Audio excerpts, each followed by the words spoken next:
नमस्कार, ओम साई राम। साई समर्थ शक्ति चैनल में सभी साई भक्तों का स्वागत है। शिरडी के साईं बाबा से जुड़ी एक कथा नहीं जानते होंगे आप, जानिए ऐसा क्या खास है इसमें।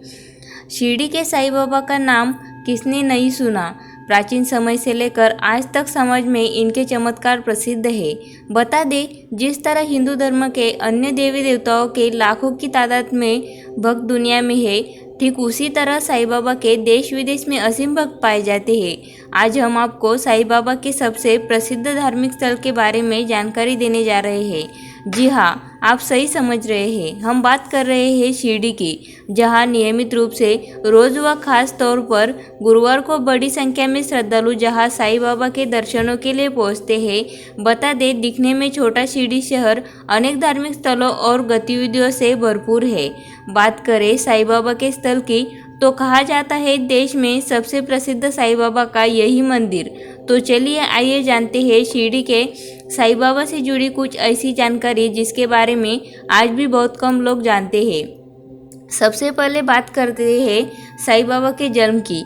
तो बता दें, लोक किंवदंतियों के अनुसार उनका जन्म कब और कहाँ हुआ, यह बात कोई नहीं जानता। कुछ लोगों के अनुसार स्वयं साईं बाबा ने भी इस बारे में कभी नहीं बताया। हालांकि कुछ कथाओं में इन्होंने कई बार अपने माता का परिचय दिया है। जन्मतिथि और स्थान की तरह ही साईं बाबा के माता पिता के बारे में भी कोई प्रमाणित तथ्य नहीं है, परंतु श्री साईं बाबा द्वारा बताई गई बातों के अनुरूप उनके पिता का नाम श्री गंगा बावड़िया और उनकी माता का नाम देवगिरी अम्मा माना जाता है। ये दोनों शिव पार्वती के भक्त थे, जिन्हें शिवजी के आशीर्वाद से ही साईं बाबा के रूप में संतान की प्राप्ति हुई थी। जब साईं बाबा अपनी मां के गर्भ में थे, उस समय उनके पिता के मन में अरण्यवास की अभिलाषा तीव्र हो गई थी, जिनके बाद वे अपना सब कुछ छोड़कर जंगल में निकल पड़े थे। उनके साथ उनकी पत्नी भी थी। मार्ग में ही उन्होंने बच्चे को जन्म दिया और पति के आदेश के अनुसार उसे एक वृक्ष के नीचे छोड़कर चली गए। उस समय में एक मुस्लिम फकीर उधर से निकले जो निसंतान थे। उन्होंने ही उस बच्चे को अपना लिया और बाबा नाम रख दिया तथा उसका पालन पोषण किया। ऐसी कथाएं प्रचलित है कि बाबा पहली बार 16 वर्ष की उम्र में शिरडी में एक नीम के पेड़ के नीचे देखे गए थे। इस जगह से वह उनसे जुड़ी चमत्कारी कथाएं प्रचलित है। कहा जाता है कुछ समय बाद वे वहां से अदृश्य हो गए थे।